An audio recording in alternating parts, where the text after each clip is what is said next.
stuff early, but why at the grocery store is there Halloween stuff out? Yeah, I don't know. I don't know why anybody puts anything Halloween out until like October the 15th. 1st. At least October. Yeah. Get us into the month. Yeah, but here we are. Happy September, everybody. Woo! So today we're going to be talking about bias, but before we talk about bias, what was your favorite childhood cartoon? I knew you were going to ask me that. No, you didn't. When you said childhood, I knew that's what was coming. No, you didn't. By the way, you got your haircut since we last showed up here. Hi, everyone. This is my hair. It is short and curly. Favorite childhood cartoon? Gosh. Why can't I think of any? I have no idea. I don't know. I don't know. I don't know if I had one. Yeah. I just sort of watched whatever. VeggieTales? No. That's rude. How rude. That was a bit younger than me. Yeah. What was like there was this Christian show that had like a house that moved, and the house went from place to place. Anybody know what I'm talking about? I never watched it. A house that moved? Mm-hmm, a house that went like time traveled. Oh. And it was a Bible show on the Bible. Yeah, I figured. The house time traveled? I don't know. I have no idea. Anyway. Anyway. I remember a story about kids time traveling. Yeah, there you go. Maybe that's it. Yeah. I really liked Inspector Gadget. There you go. Okay. That came up right away. Okay, good. Cool. That can work. I had to sneak to watch My Little Pony. Uh-huh. But I really liked that. Yeah. Yeah, cool. Contraband. Yeah, for you. For me. Very religious. No My Little Pony. Mm-hmm. Yeah. For me, I have two of them. My two favorite were He-Man and Thundercats. I don't know Thundercats. Oh, you need to go on YouTube and watch Thundercats. All you Thundercat fans out there, yes, to that. Okay. So, but yeah, I loved them, and totally 80s cartoons. Fantastic. I tell the story sometimes. He-Man, I had a He-Man sword. I got a He-Man sword for Christmas one year. Just plastic piece of crap. And I used to run around my house in my tighty-whities, as a little boy, with my He-Man sword down the back of my tighty-whities, Wait, like in your underwear? Yes. So it could stay, and then I would pull it out and say, I have the power! And, yeah, fantastic. That's amazing. Yeah, it's my favorite show. But anyway, there's a point to this. Okay. So before we get to the point, what was your favorite childhood cartoon? Comment. Put it in the comments somewhere. I want to know. Any He-Man fans out there? Any Thundercats? Oh! You know what I'm talking about if you're a Thundercats fan. Oh, really? Yeah, totally. That sounded very generic, like you totally just made that up. No, I didn't. It's a thing. It's a thing. It's a thing. There was also a sword. Maybe there's a theme. There was also a sword involved in Thundercats. Oh, there's totally a theme with everything that you like. Swords and power. Power. We'll edit that out later. Don't worry. So anyway, one really interesting thing. I went back a couple years ago and was showing my kids the glories of Thundercats and He-Man. I bet they loved it. They weren't interested, which broke my heart. The graphics have evolved. A little bit. Since 1984. But one of the things that really stood out to me was as I'm going back and watching it, is the color of the characters. The color of the characters. Okay. Hang with me. He-Man and all of the He-Man allies. I do know this. Were white. Yeah. Like blonde. Like blonde white. Yeah. Like Norwegian sort of white. And all of the enemies were not white. They were colorful. All of them had a color. There was no like white enemy in the enemy Skeletor and all his Skeletor friends. They were all darker. Their complexion, their skin was darker. Thundercats were cat people. So they weren't white. I'm gonna love this show. You are gonna love it. Yes, cat people, and yeah. So they're light skinned. They're like light cats, There weren't dark cats. They were light cats. But the enemies were dark. Dark.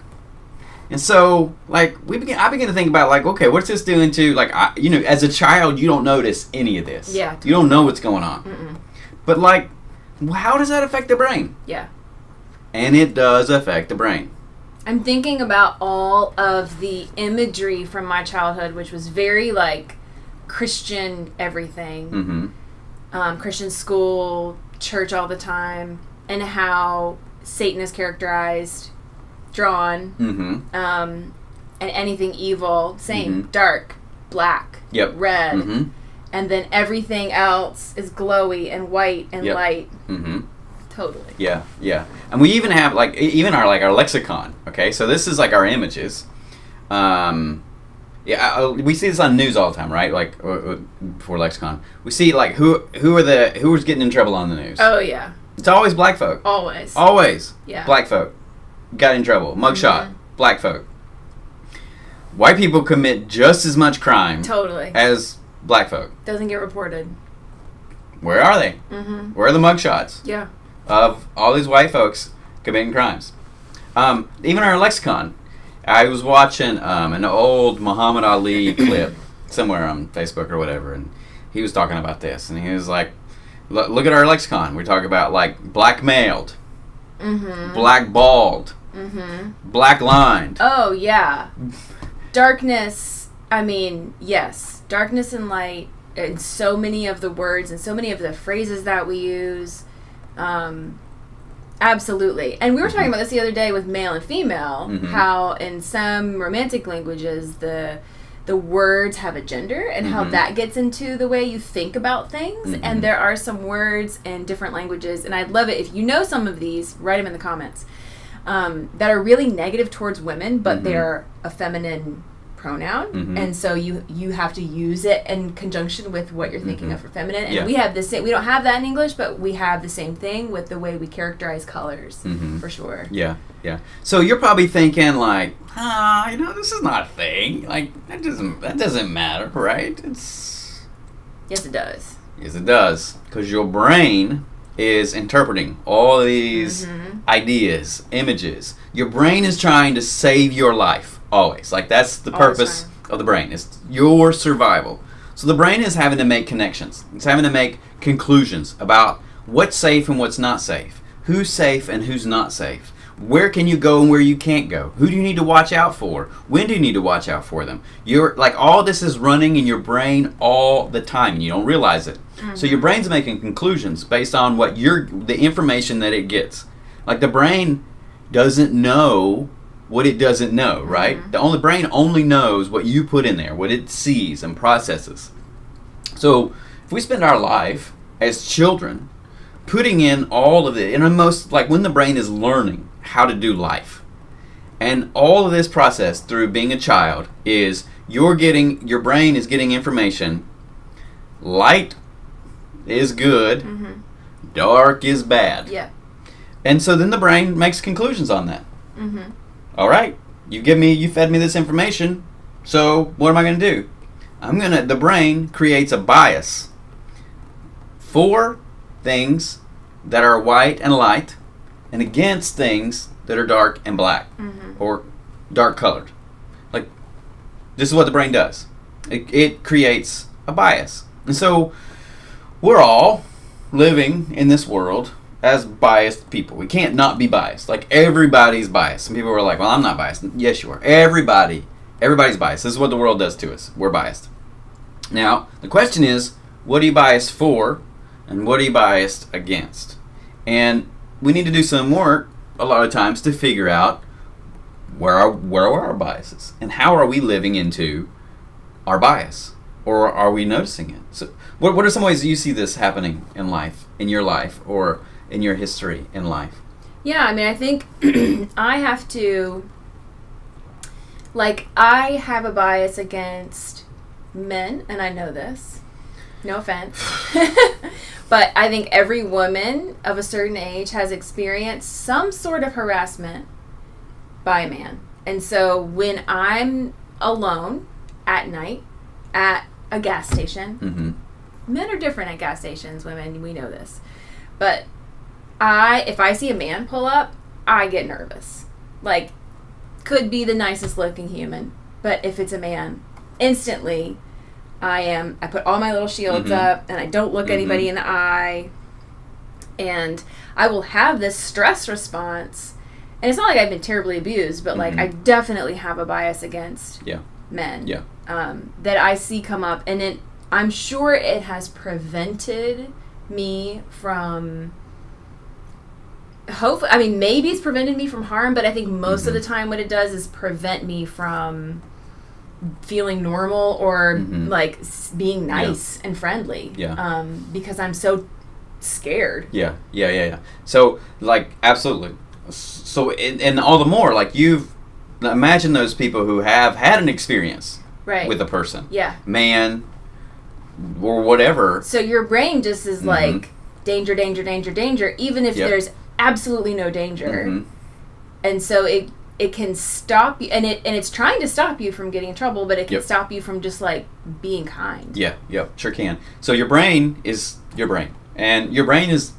This is hard for me to understand, but in some ways there's like two parts of your brain, or there's two parts of humanity, like our thinking brain and our living brain, or like our soul and our brain. I don't know how to describe this. Our primal brain and our evolved brain. Maybe. I think primal is a good word for that thing that's keeping you alive. So like sometimes this is right or wrong. Like there's nothing wrong with this situation. Yeah. But your brain is saying, don't do it! Yeah. Don't do it. Yeah. And so, like, we're always competing in this sense. So this is why it is possible for good people, like really good, kind people, to be racist. Oh, for sure. Or, like, really good, kind people to have a bias against men, or a bias against women, or a bias against like whoever. Yeah. Like those two things are not connected. Like it's impossible to go into every situation with a fresh blank slate because we have gathered all of these things, and a lot of it's from our childhood, a lot of it's from formative years. Yeah. But then we bring all of that to every situation that we encounter. Yeah. And it's impossible to see each person without all of these opinions that we've formed. Yeah, and I think it's absolutely so much harder for people who are older. Oh yeah, in America, it gets stuck. Yeah, like I can't imagine. I'm 41, and I didn't grow up in Jim Crow. I didn't grow up in the Civil Rights Movement. I didn't grow up the way the news portraying people of color. And imagine if I was a child and like I grew up in open sort of bias, like open bias. Oh yeah. Like government sanctioned bias. Yeah, totally. Yeah. And then like, wow, that would be really hard. Like we have a really hard time overcoming childhood experiences. Yes. Childhood experiences form us. They get in there and they're like locked, and it takes a lot of work to get them out. Yes. So definitely, I think I have had to have grace for people in my life who are of that older generation and clearly have some of that in their heads, and it slips out, and their intention is to not be that way, but it's so deep that even when it slips out, it's not like they even recognize it. Yeah. So that's not to say that's okay. No. That's to say like, well, we have work. We have a lot of work to do. Yeah. And we have to work together to do that. To do that work. Yeah. I was thinking this week on the scripture that we read on Sunday, which is just amazing, and you probably should read it all the time. And it says this in Romans 12: love must be sincere. Hate what is evil, cling to what is good, be devoted to one another in love, honor one another above yourself. Like that to me is like honoring people. So having to do real hard work that our brain, like there's certain messages in our brain, there's biases in our brain that we're going to have to work to overcome, to honor people around us. Yeah. To honor the people who our brain says danger. Yeah. Danger. They're not. They're not dangerous. They're just like me. They're just like you. They're just doing their life. How do we honor them in our day-to-day life? And I love what it says later. Bless those who persecute you. Bless and do not curse. Rejoice with those who rejoice. Mourn with those who mourn. Live in harmony with one another. Do not be proud, but willing to associate people of a different position. Like that to me, like, is something the church needs to hear all the time. In the NIV here, it says people of low position. I think that's a bad description. I think like, because it assumes that you're higher. Yeah. Which again, it just before and after he says, don't think yourself superior. Yeah. So don't think yourself superior. So let's remove the word low, because that's not a good translation. Different position. Like, we grow up in enclaves. Yeah. You probably grew up in an all-white. Basically, most of your life was spent with all white people. Yeah.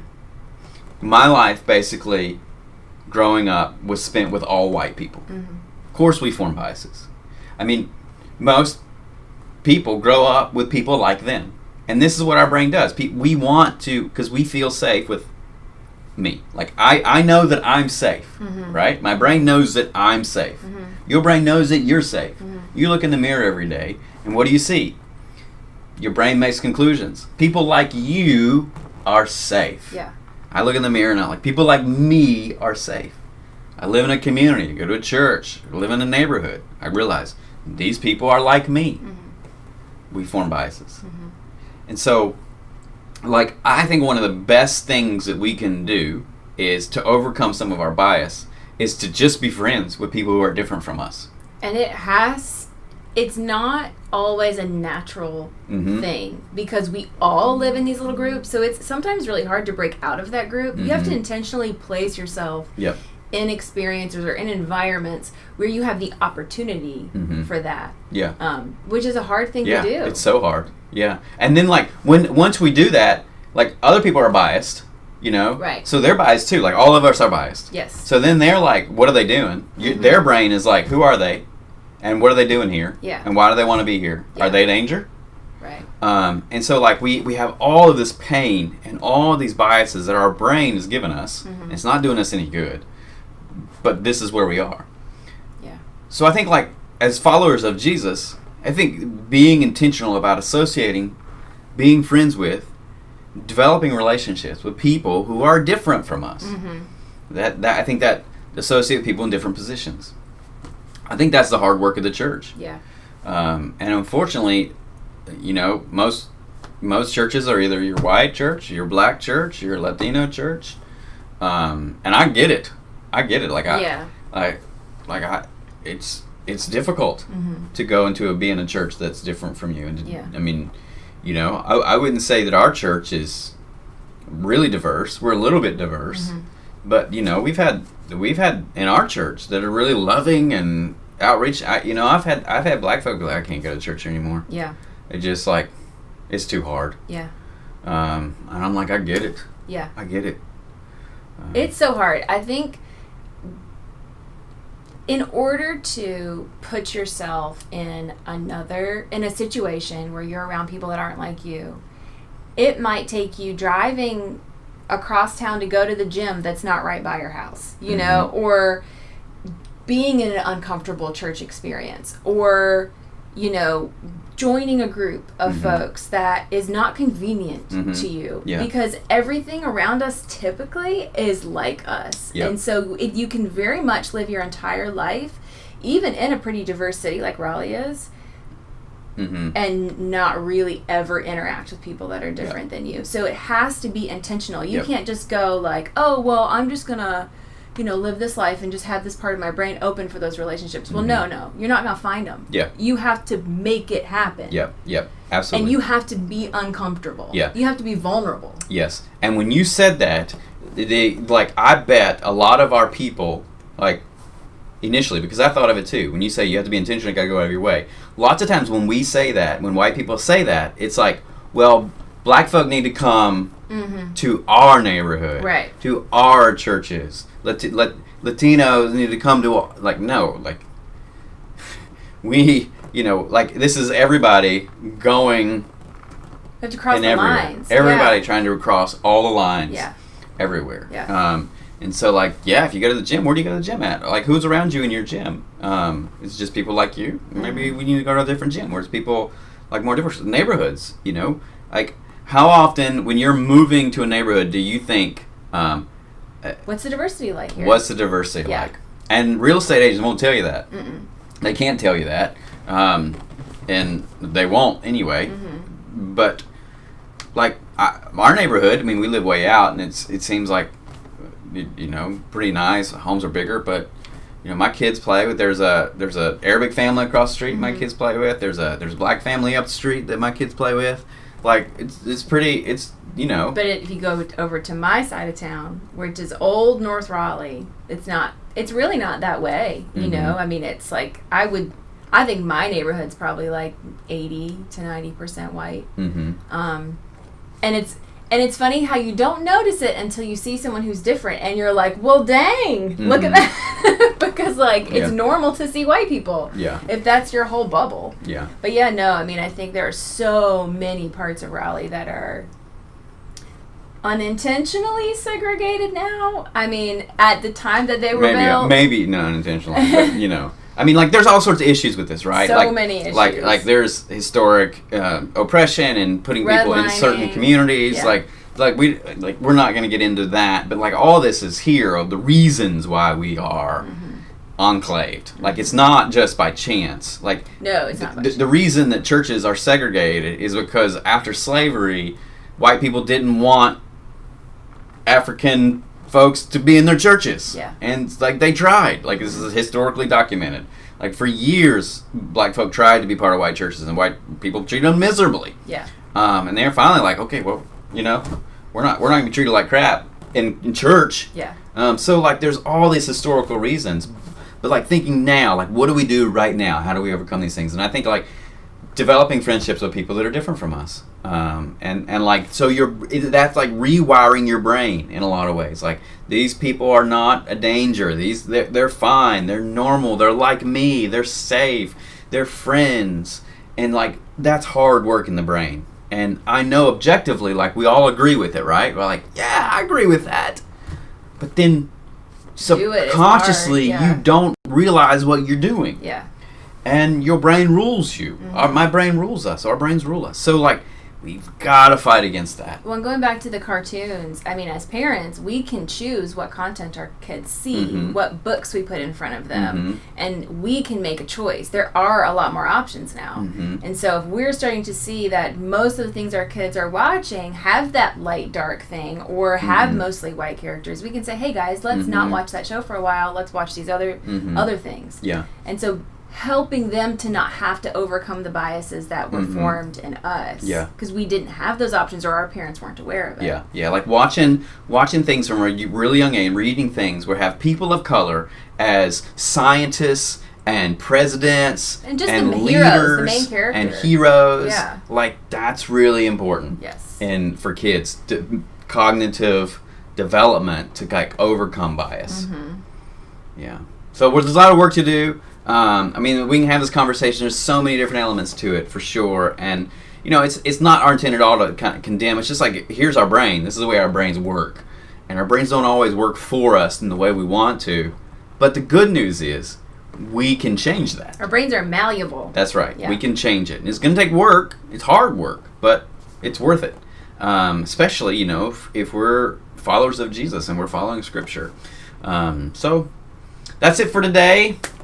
Thanks for joining us in this little bit of talking about bias. Now, you got some work to do, so go and look at the cartoons that your kids are watching, or kind of the images that you see every day, and go do that good work. Feel free to leave a comment in there if you need prayer. Put it in there. Your favorite cartoon, put that in there. Whatever it is, comment. And thanks for joining us. Hope you all have a great day and a great week, and a happy September, everybody.